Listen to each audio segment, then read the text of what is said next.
a adentrarnos en los entresijos de una revolución que transforma nuestra realidad a una velocidad que a veces ni nosotros mismos logramos asimilar. Hoy nos adentramos en el intrigante mundo de la inteligencia artificial, un terreno que como un río desbordante está cambiando la forma en que vivimos, trabajamos, pensamos y quizás amamos. Pero, ¿quién tiene el control de esta marea de datos, de algoritmos y de decisiones automatizadas? ¿Es la inteligencia artificial la aliada que nos ayudará a resolver los retos de nuestro tiempo? ¿O estamos dejando que la tecnología se convierta en el nuevo dueño de nuestra existencia? ¿Es una imprenta donde solo publica libros el dueño de la imprenta?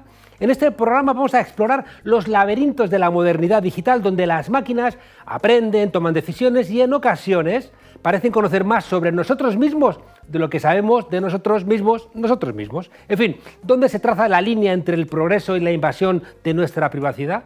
¿Qué impacto tiene la inteligencia artificial en la equidad y la justicia social?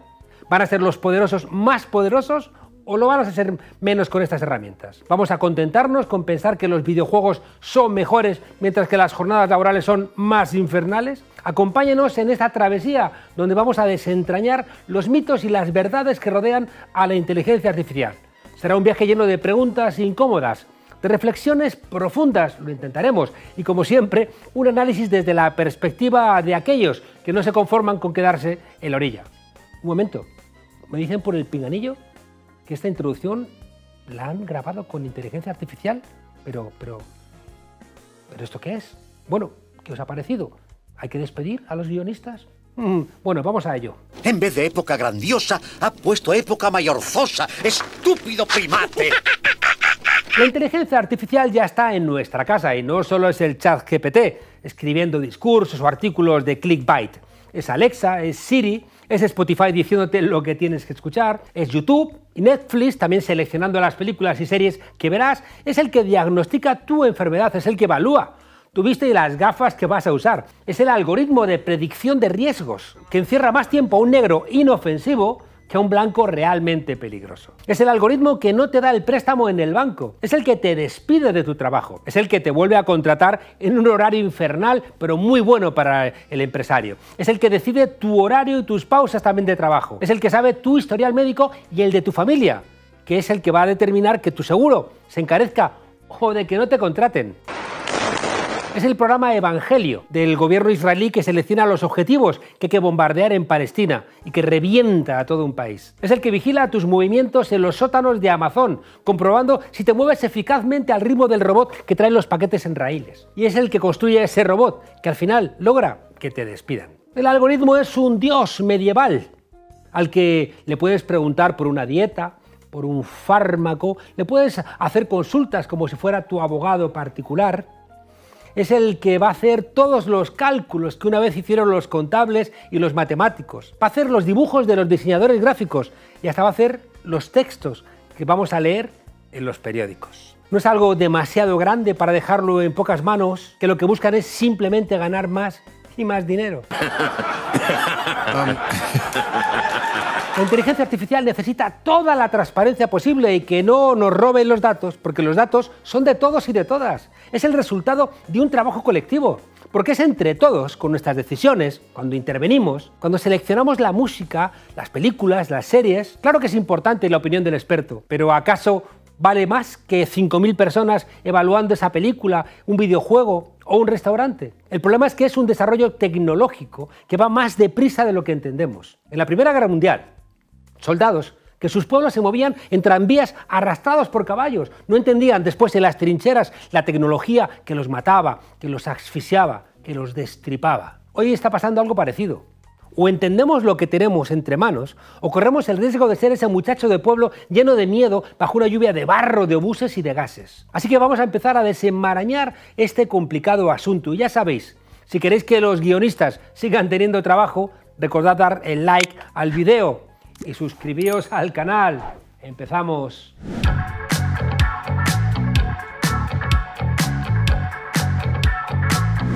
Para entender cómo funciona la inteligencia artificial, lo primero que tenemos que aclarar es a qué nos referimos cuando hablamos de inteligencia artificial.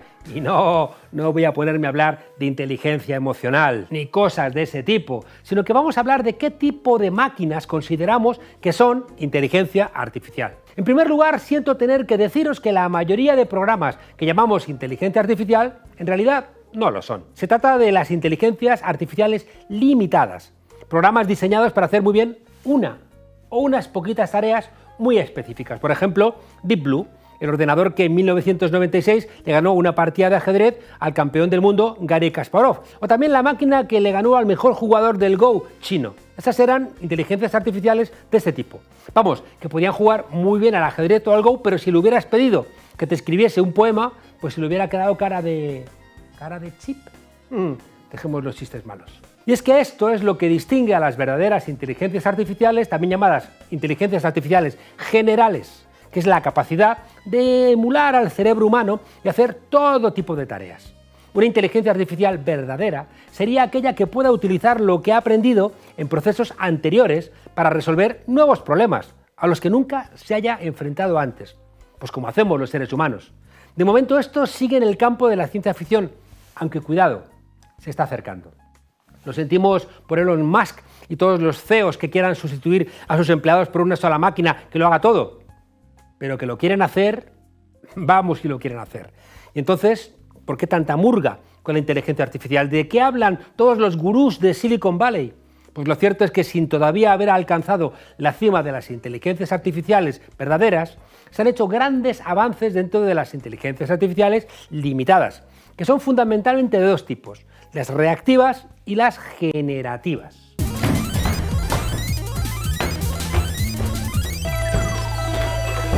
De las reactivas ya hemos mencionado a Deep Blue, pero también caería en esta categoría pues el algoritmo de Netflix, que te recomienda todas las películas de Star Wars después de que hayas visto pues, los 7 samuráis. Estos programas se basan en análisis estadísticos y pueden analizar cantidades enormes de datos para producir resultados que a ti te parecen inteligentes.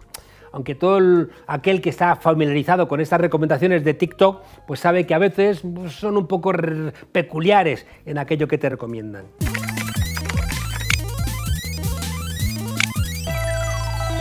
Y ahora sí, entramos en el campo que más está dando que hablar, que es el de las inteligencias artificiales con una memoria ilimitada. Y aquí entra todo eso tan guay que no para de salir en las noticias, en Twitter y en las conversaciones navideñas con tu cuñado. El ChatGPT, Alexa, Siri, los coches autónomos, todos ellos se basan en el uso de datos pasados y presentes y en decidir cómo seleccionar el resultado que se acerque con mayor probabilidad a lo que se les pide. La ventaja que tienen es que cuantos más datos se les dan, mejor funcionan y rellenan como los píxeles que te ocupan ese lugar simplemente imaginando qué es lo que correspondería. A esto se le llama entrenar inteligencias artificiales y es donde está todo el meollo de la cuestión. Por cierto, las personas que entrenan a las inteligencias artificiales son trabajadores a menudo muy mal pagados. Para entrenar una inteligencia artificial hace falta, además, dos cosas: datos y energía.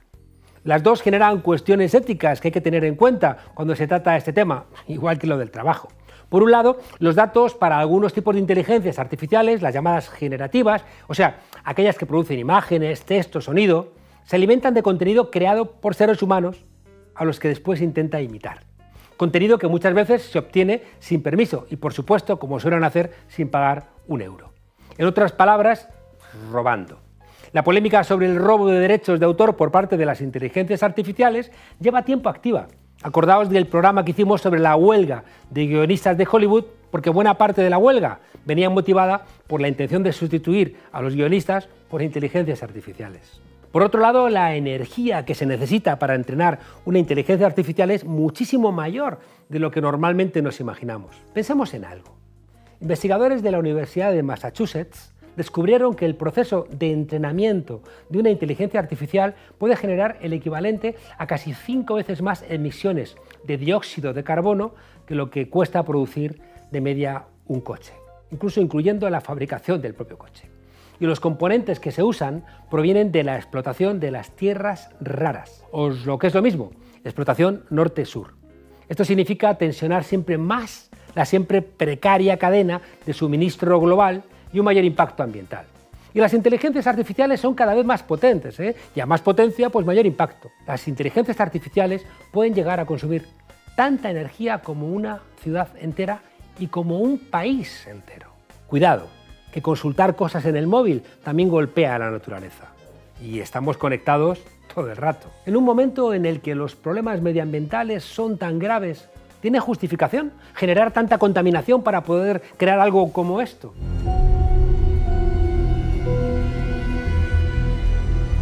Además está el tema de los sesgos. Las inteligencias artificiales necesitan entrenarse con muchísimas interacciones, ya sea a través de las redes sociales o con profesionales que le ofrezcan inputs expertos. Ambas cosas tienen problemas. Por un lado, la pueden hacer descarrilar los trolls de Internet. Acordaos de esa inteligencia artificial a la que le bastaron 48 horas en Twitter para volverse completamente nazi. ¿Qué haces? ¿Cosas? Sí. ¿Cosas nazis? Sí, Peter, cosas nazis. O por el contrario, los sesgos de una muestra demasiado pequeña se pueden convertir en inteligencias artificiales prejuiciosas. Lo hemos visto con casos de inteligencia artificial que discriminan a personas negras por ser negras. También está el problema de que las propias inteligencias artificiales se alimentan de sí mismas y de otras inteligencias artificiales, creando una especie de singularidad, de personalidad propia en la que se alejen cada vez más de la realidad. ¿Se imaginan una especie de Ouroboros? La serpiente que se muerde su propia cola, pero digital. Algo así como un robot hecho de trozos de otros robots, espejos frente a espejos hasta el infinito. Y que encima sea él el que decide si te van a contratar o no. La ciencia ficción está llena de distopías en las que las máquinas se vuelven contra sus creadores. ¡Yo no fui quien lo mató! Pero no tenemos que irnos tan lejos para pensar en posibles horrores derivados de la inteligencia artificial. Tomemos como ejemplo el deepfake, esa tecnología que le pone la cara de alguien a otro por encima. Puede usarse de manera interesante, como en el caso del cine, en el que actores de 80 años pues pueden rejuvenecer milagrosamente. O incluso algunos que ya muertos vuelven a la vida, como Peter Cushing en Star Wars Rogue One.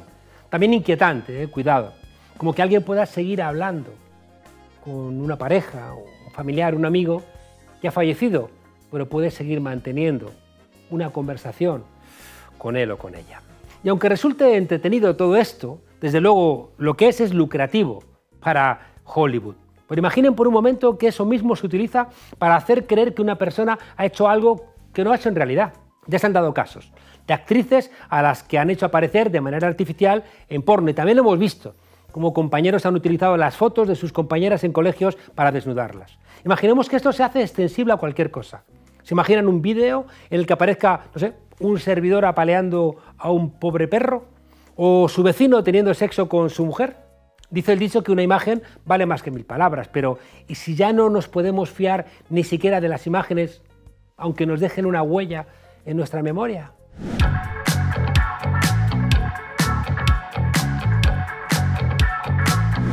Como hemos visto hasta ahora, el tema de la inteligencia artificial no es tan sencillo como parece.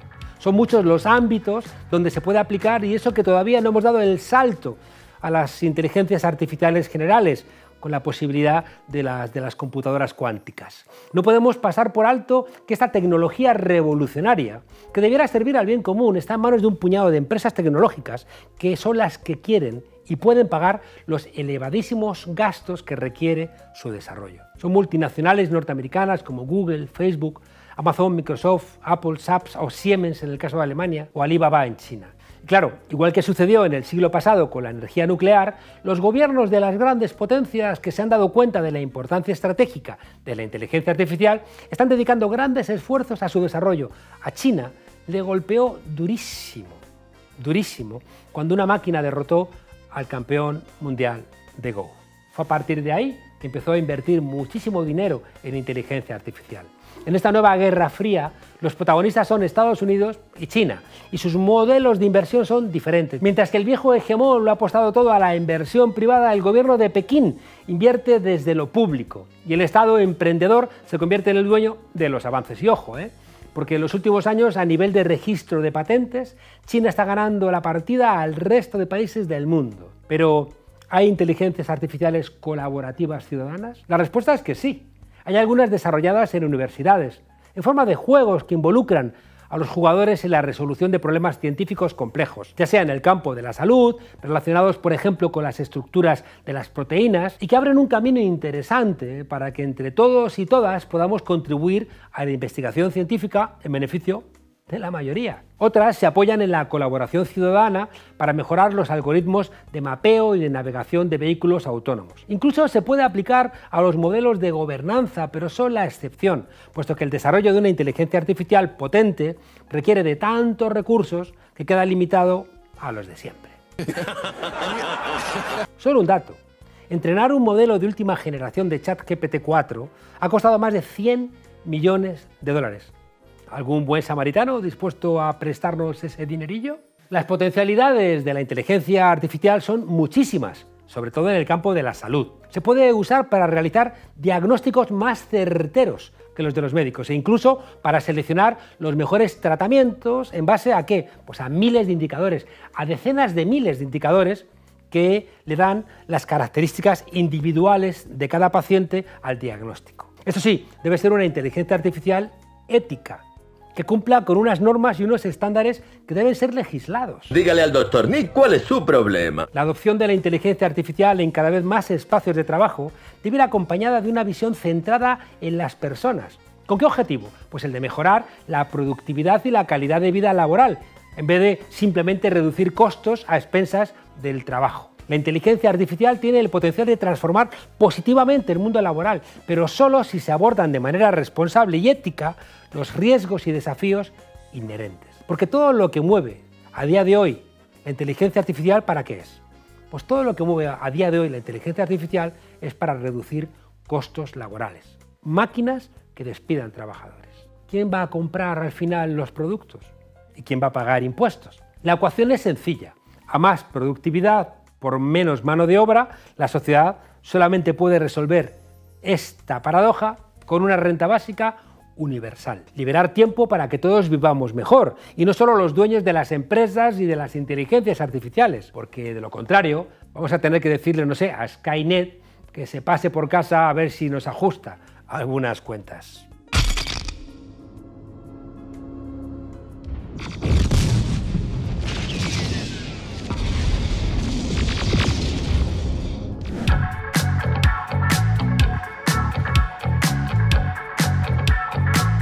Ya hemos comentado los problemas que tiene la inteligencia artificial en su creación y también hemos hablado de los riesgos derivados de dejarla en manos de grandes empresas con intereses puramente capitalistas. Imaginaos un fondo de inversión que lo único que quiere es sacar el máximo rendimiento en el mínimo plazo posible. ¿Esa gente son los responsables de algo con estas potencialidades? Pero no vamos a dejar de pasar la oportunidad de arrimar el ascua a la sardina de la política. Quiero decir, nos pasamos el día compartiendo memes sobre política, photoshops de Pedro Sánchez con George Soros o con Puigdemont, o incluso viñetas en las que Pablo Iglesias se pega un tiro en la boca. ¡Ay, esos periodistas que ven la paja en el ojo ajeno! ¿Por qué no generar imágenes perfectamente reales, en las que nuestro político más odiado se dedica, no sé, a patear a ancianas? Sí, ya sé, que a lo mejor a algunos les parecería bien si las ancianas fueran, no sé, ancianas independentistas, pero el caso es que sería mentira. Entonces, ¿dónde está el límite? ¿Qué empatía o antipatía se genera cuando se difunden imágenes que son falsas, pero colocan supuestamente a una persona en un lugar horroroso? ¿Lo van a olvidar luego los votantes? En un contexto político-social en el que se ve correcto y aceptable por parte de gente que se apalea un muñeco del presidente del gobierno en medio de una calle pública como si se tratase de una piñata, no resulta descabellado pensar que imágenes o videos generados o retocados por inteligencia artificial fueran utilizados como armas arrojadizas para desprestigiar a unos o ensalzar a otros. Y aunque en última instancia los productos artificiales de las inteligencias artificiales generativas pudieran demostrarse como falsificaciones, el daño ya estaría hecho. Podría resultar además enorme, porque al fin y al cabo, así funcionan las máquinas del fango. Insulta, desacredita, mienta, que algo queda. Incluso en un país en el que no exista el lawfare, como España, según dicen los jueces. A ver si encima voy a ser yo el culpable de que el rey dilapide dinero público yéndose de caza por África. Si la ultraderecha de hazte oír, los abogados cristianos o Vox no tienen remilgos en inventarse causas judiciales, en organizar rezos en centros de planificación familiar con fotos trucadas, o en sacar autobuses con datos falsos a la calle, ¿qué no harían con ayuda de una inteligencia artificial dispuesta a brindarles lo que necesitan? Al final se trata de una cuestión ética. Y en tiempos donde publicar mentiras se considera un derecho, ¿la ética qué es? Apenas un polizón de los intereses egoístas de algunos. Las reglas del juego de la democracia, así con mayúscula, exigen de un cierto compromiso con la verdad y con el rigor. En manos de aquellos para los que la democracia es solamente una herramienta o incluso un estorbo y que no están comprometidos con mantenerla y con fomentarla, este tipo de recursos pueden suponer un enorme peligro. Se habló mucho del uso de Internet y de los hackers rusos durante la campaña electoral que enfrentó a Donald Trump con Hillary Clinton. ¿Se imaginan cómo habría sido esa campaña si con un par de clics se pudiera tener una imagen realista de un candidato siendo detenido? Esta imagen causó sensación hace algunos meses, a pesar de ser claramente artificial. Dentro de poco tiempo, estas imágenes y videos generados serán indistinguibles de la realidad. El peligro de no poder distinguir qué es verdadero y qué es falso es que dejemos de creernos nada, de que nos volvamos tan absolutamente incrédulos que incluso las cosas ciertas nos huelan a cierta mentira. Se quiebra así el diálogo, porque ¿qué diálogo puede haber cuando estás pensando que el otro lo único que dice son mentiras?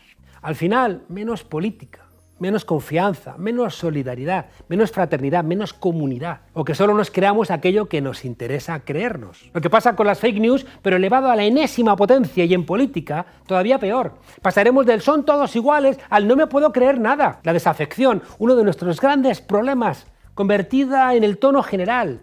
Y los que se traguen las mentiras se radicalizarán como hizo la propaganda fascista de los años 30. Y ojo, que la historia se repite. O si no se repite, por lo menos rima. Y estamos ya en 2024. ¿Quién se beneficiaría de esto? Parece claro que aquellos a los que la democracia no les gusta son los más adecuados para sacar provecho de todas estas mentiras. La extrema derecha, los ultras, la Conferencia Episcopal Española, la COE, los ultras de los equipos de fútbol, todos esperando al debilitamiento de la fe en la realidad y la posibilidad de un futuro mejor para hincar sus dientes, no sé, en una nueva Champions League, en nuestros derechos y libertades. Nos sorprende, claro, que muchos de los principales impulsores de las inteligencias artificiales sean grandes empresarios, como Elon Musk. Al fin y al cabo, ganan dinero y ganan poder. Porque es que a esta gente, al final, le reciben presidentes como si ellos también lo fueran. Por entonces, ¿qué hacemos? ¿No parece muy probable que se pueda parar el avance de las inteligencias artificiales? Nos encontramos a las puertas de una revolución industrial nueva y al final su uso se va a imponer. El ChatGPT ha pasado ya a lo que se llama el test de Turing ampliado, es decir, engañar a alguien que no nota que está hablando con una máquina. En un ejemplo, incluso una máquina de inteligencia artificial fue capaz de contratar a alguien para que le rellenara el CAPTCHA, ese pequeño algoritmo que tienes que resolver para diferenciar si eres una máquina o eres una persona. Y la persona contratada le preguntó: oye, ¿por qué no lo haces tú? ¿Acaso eres un robot? Y contestó la inteligencia artificial: no, es que soy ciega. Es decir, mintió para engañar al ser humano del cual estaba reclamando su colaboración. Vaya, que la inteligencia artificial nos puede mentir. Que se regule el uso de la inteligencia artificial lo están pidiendo los principales desarrolladores de la inteligencia artificial, Suleiman, Kai. Algunos países ya se han puesto en marcha con la creación de normativas que impiden que se haga un uso descontrolado de esta tecnología porque no saben dónde se puede parar. A día de hoy, todo lo que puede hacer la tecnología, cuidado, se termina usando. En China ya ha habido clonaciones. La tecnología es una herramienta y de nosotros depende que se use en nuestro favor o en nuestra contra. Y si habéis llegado hasta aquí, es vuestro turno. Dejadme vuestras opiniones en los comentarios. ¿Será la inteligencia artificial la constatación de la inteligencia o de la estupidez humana? ¿Podremos gobernarla? En el siglo XIX, los curas decían en España que el tren era un artefacto del demonio conducido por el mismo diablo. Ahora es peor, porque el tren de la inteligencia artificial, quien lo conduce, es el capitalismo neoliberal. Hasta la semana que viene, desobedientes.